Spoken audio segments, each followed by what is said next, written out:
Part 3 goes the way I think it will, we might be getting one of the boldest Ultras in Legends history. But not for the reason you're probably thinking. Hey, Grimmy here, and today we're going to be diving into the potential candidates for Part 3 of Legends 7th anniversary. This is going to be a brand new list for me, and just who exactly does it need to be to save the 7th anniversary? Before we get there though, I think it's important to take a closer look at what we've gotten so far. For Part 1 of the anniversary, we got MUI Goku and Super Saiyan Evolution Vegeta as the two headlining LFs. The fact that they were leaked before the official reveal ultimately damaged their hype, and people were quick to take a look at them, less from a rose-tinted lens and opt for a more analytical one. Obviously, I'm not a big fan of this Vegeta for how weak he is, and I don't really like MUI Goku because 1. I didn't pull him in 4 rotations, and 2. His design negatively impacts player behavior in PvP, but I'll leave that as a topic for another day. The point is, the hype wasn't all that crazy, and is definitely several magnitudes below where I'd imagine most people would set the bar for a celebration this big. Moving on to Part 2, we got Kaioken Goku and Vegeta from the Saiyan Saga. Their inclusion as the main Part 2 LFs is definitely a bit iffy in my opinion. Without even touching on the fact that we got a near one-to-one copy of Dokkan's 6th anniversary for Part 1 and Dokkan's 7th anniversary Part 2 for our own 7th anniversary Part 2. I think Goku and Vegeta just aren't hype enough. Sure, they're iconic and you gotta give them that, and they fit the theme of Goku versus Vegeta being the ultimate rivalry perfectly. But I'm honest enough to say that Vegeta not having a great transformation somehow, and Goku's animations, while admittedly very polished, being a little too basic, really damages the 7th anniversary hype. At least we got a unique Dokubaki impact animation, which I've been asking for Ultras, and more importantly dynamic area battles, which in many ways take us to a Legends 2, even if it's only for 3 stages as of right now. So Part 1 and 2 haven't been as strong as I'd hoped they'd be. But with those cats out of the bag, Part 3 is propped up to be more than just a finale. It has every opportunity to become a statement. For the massive celebrations, what we would consider anniversary-worthy would be the climactic characters from the anime, who are obviously made to be a massive hype generator for the game, a fat cash cow for the devs, and a long-term defining force for the meta. For the 4th anniversary, for example, the Part 3 Ultra was Super Vegeta from the fight against Buhan in Dragon Ball Z, who introduced the prototype for the auto-counters we see today. For the 5th anniversary, the Part 3 Ultra was Vegeta Blue, obviously from the fight against Zamasu in the Future Trunks saga in Dragon Ball Super, who brought back an offensive, combo-heavy meta while not being as oppressive as his 2nd anniversary predecessor. For the 6th anniversary, the Part 3 Ultra was Super Saiyan 4 Gogeta, obviously from the Omega Shenron fight in Dragon Ball GT, who introduced the one and only Universal Arts combo break that stops literally any attack, shifting the way everyone would play while he was at the top of the meta, in a way we haven't seen before by that point and haven't seen since. This pattern, first of all, shows us that fusions are a popular choice, and that's for a good reason. Their short appearances make sense considering how overpowered they are in the story. It gives the devs leeway to come up with more flamboyant original animations, and it makes it reasonable for us, the player base, to assume that they'd be just as overpowered in-game. The choice of characters goes beyond that though. Notice how some of the villains from these characters' fights have yet to see an Ultra version, let alone an LF.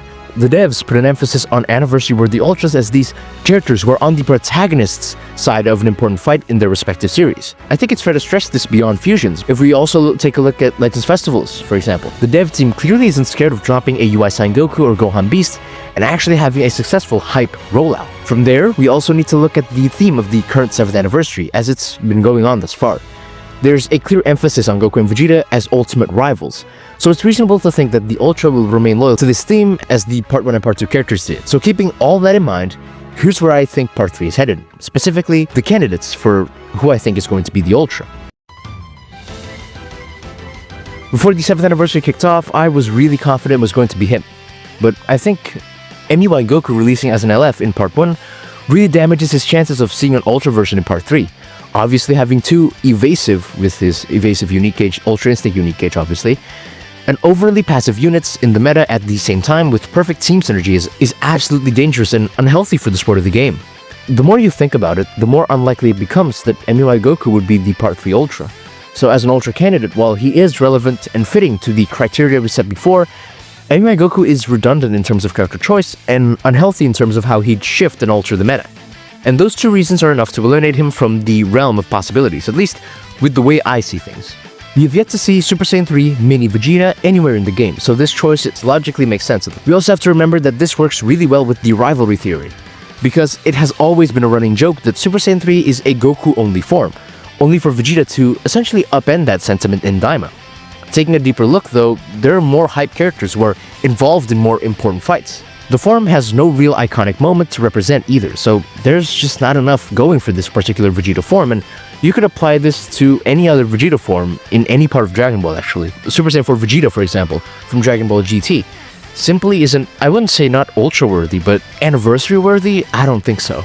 To spice up my options, I'll include Orange Piccolo as a wild card that has his own set of reasons. First off, he can be twisted in a way to have a unique unit super attack with Gohan, either Gohan Beast or any Gohan unit at all, because we haven't really seen a unit super attack yet that involves you actually bringing the character into the team, so that would be pretty cool. This potentially boosts his ultra-worthiness.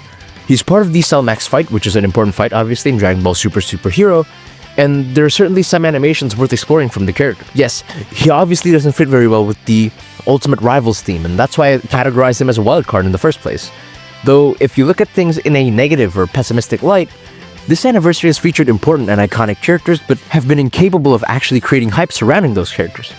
Orange Piccolo is just a perfect character who can cause that to continue as an Ultra unit, so if Part 1 wasn't hype, Part 2 isn't hype, maybe Part 3 isn't gonna be hype either. And so that really creates a justification for Orange Piccolo being a choice, but again, wild card. I'm not really sure how you would really fit it into the theme of the anniversary, so not exactly the most likely choice, not exactly the most likely candidate to be selected as the Part 3 Ultra. Now for the candidates, yes, candidates, plural, who I believe have a high chance are tied in terms of their odds of appearing as Ultras in Part 3 of Legends 7th Anniversary. First is Super Saiyan 3 Goku with the Super Spirit Bomb from the end of Dragon Ball Z with the Kid Buu fight, essentially. It perfectly fits the Ultimate Rivalry theme, as the character represents its climax in a way. It's an iconic part of Dragon Ball Z as a whole, where after looking past their rivalry and looking at Goku as his own person, Vegeta recognizes Goku as the better fighter, and he backs him up when it really counts, finally setting it aside for the sake of properly working together. We also don't have an Ultra version of this Goku yet, so, you know, representation is really important here. Considering that it's an important scene, the fact that we haven't really seen an Ultra yet, it really just adds on to the likelihood of this specific version of Goku being an Ultra, specifically for Part 3 of this anniversary, that is. The reasons for Ultra Super Saiyan 3 Goku just keep piling up the more you look into it. Super Saiyan 3 Goku is a character, more specifically, the main protagonist from an important fight in Dragon Ball Z.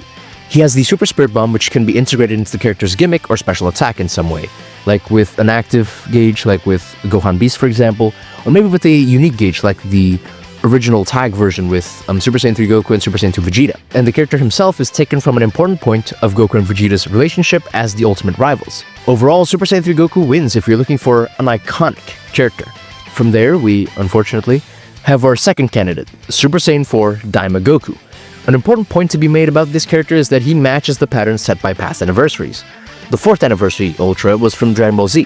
The 5th anniversary Ultra was from Dragon Ball Super. The 6th anniversary Ultra was from Dragon Ball GT.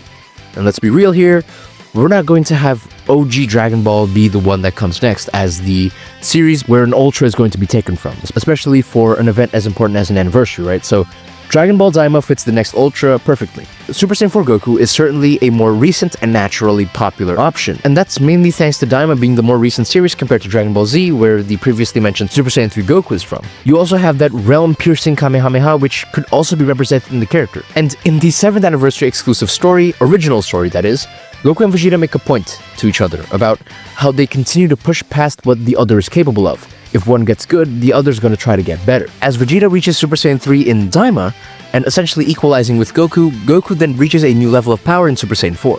And so again, that essentially just solidifies what's being told here when it comes to the relationship of Goku and Vegeta in their rivalry. And listen, I definitely prefer finding as many cope reasons as possible that could possibly disprove Daima from potentially getting another huge buff considering how overpowered the team already is. But you have to admit that there's a strong case to be made for this guy. Super Saiyan 4 Daima Goku is the main protagonist from an important fight in Dragon Ball Daima. He has the Demon Realm piercing Kamehameha that could be integrated into the character's gimmick, or active gauge, or unique gauge, or like whatever, like I said before.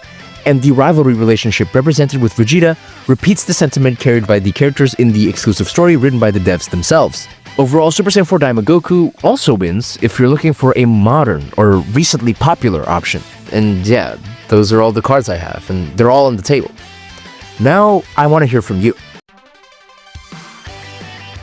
Whatever Part 3 ends up giving us, I just hope it respects what Dragon Ball Legends could be.